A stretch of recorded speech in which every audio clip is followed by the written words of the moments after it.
अच्छा, आज मार्केट शुरू हुआ, हफ्ते का आखिरी कारोबारी दिन, सब थोड़ा-सा फ्राइडे मूड में आने लग जाते हैं, लेकिन मार्केट शुरू हुआ ग्रीन पर और उसके बाद देखते-देखते-देखते वो तुरंत गिरने लग गया। और अगर अभी की बात करूँ, तो जो बीएसई है, वो 650 लगभग 635.90 के गिरावट के साथ में 82,552 पर ट्रेड कर रहा है। और एनएसई की बात करें तो एनएसई में भी लगभग 188 अंकों की गिरावट है।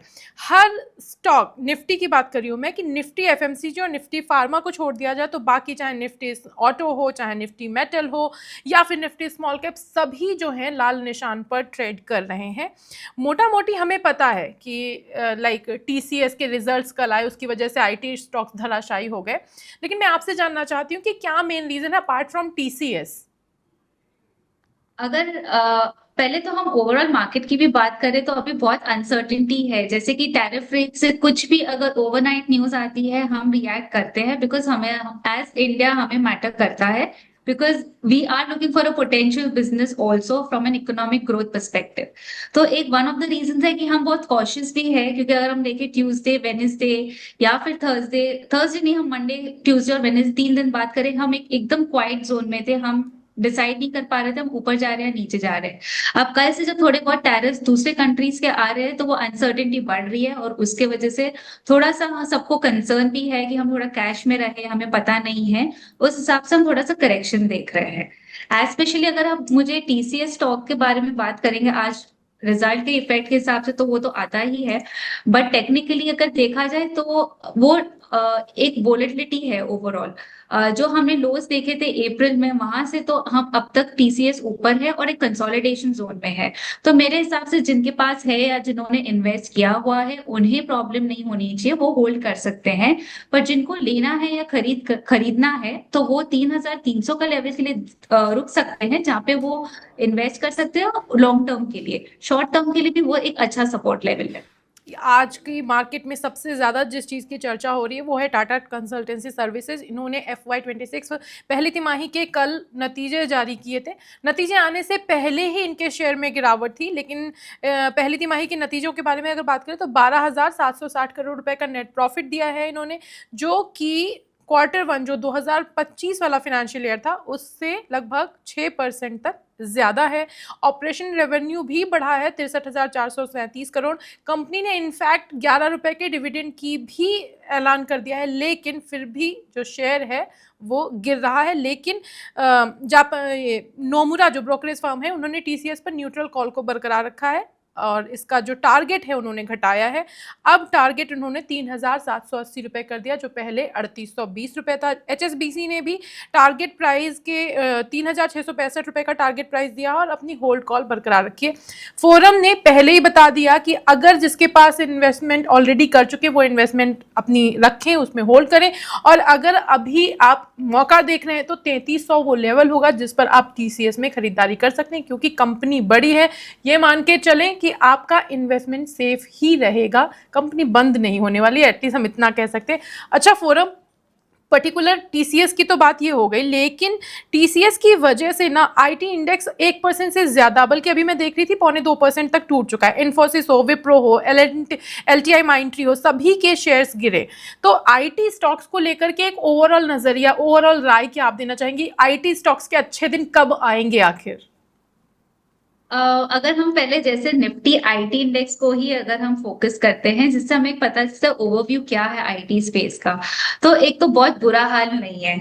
जब हमने वो अप्रैल लोज में अगर इंडेक्स पर्टिकुलरली देखे 30,900 के लेवल से, हमने बहुत अच्छा सा रैली भी देखा है, जहाँ पे हम ऑलमोस्ट 39,500 तक पहुंच चुके थे।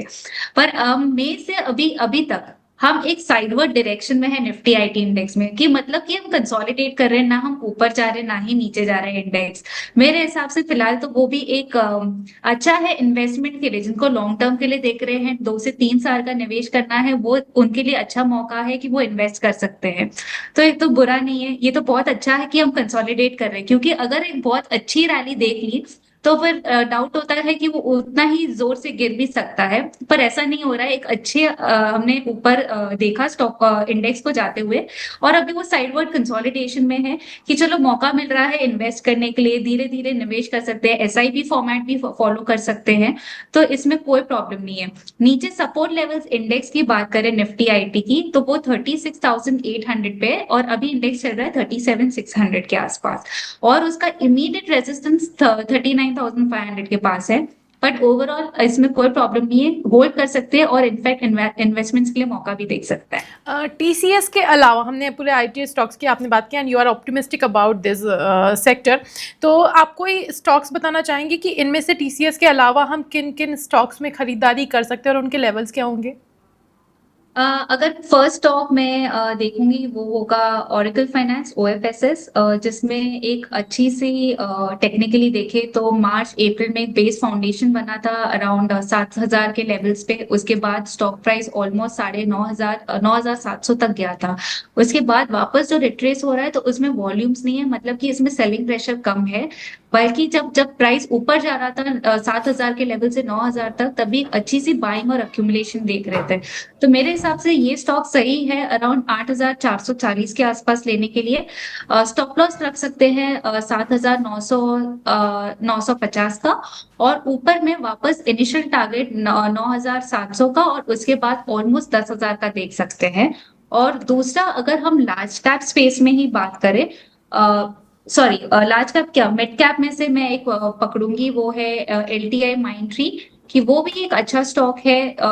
ओवरऑल गुड रिटर्न्स, अप्रैल से अगर देखें तो एक अच्छा सा अप मूव दिया है 3,800 से लेके 5,500 तक। और अभी स्टॉक जब गिर भी रहा है, रिट्रेस हो रहा है, तो उसमें वॉल्यूम्स कम है, तो मेरे हिसाब से वो स्टॉक भी देख सकते हैं अराउंड 5,050 के आसपास लेने के लिए। स्टॉप लॉस रख सकते हैं अराउंड 4,900 का, और ऊपर लॉन्ग टर्म इन्वेस्टमेंट के हिसाब से ऑलमोस्ट 6,000 का टारगेट है, और जिनको मीडियम टर्म के लिए भी रखना हो वो ऑलमोस्ट 5,600 का टारगेट के साथ चल सकते हैं। मिड कैप स्टॉक है एलटीआई माइंडट्री, उसमें आप कर सकते हैं 5,050 के लेवल पे आप खरीदारी कर सकते हैं और 6,000 का टारगेट देख सकते हैं। अगर आपने मिस कर दिया तो आप अगर आप आईटी स्टॉक्स में इन्वेस्टमेंट करना चाहते हैं देन थोड़ा सा आप इस वीडियो को पीछे ले जाएंगे तो आपको चांसेस मिल जाएंगे कि कहाँ पर आपको पैसा लगाना है। Large cap and mid cap दोनों की ही बात हम करें।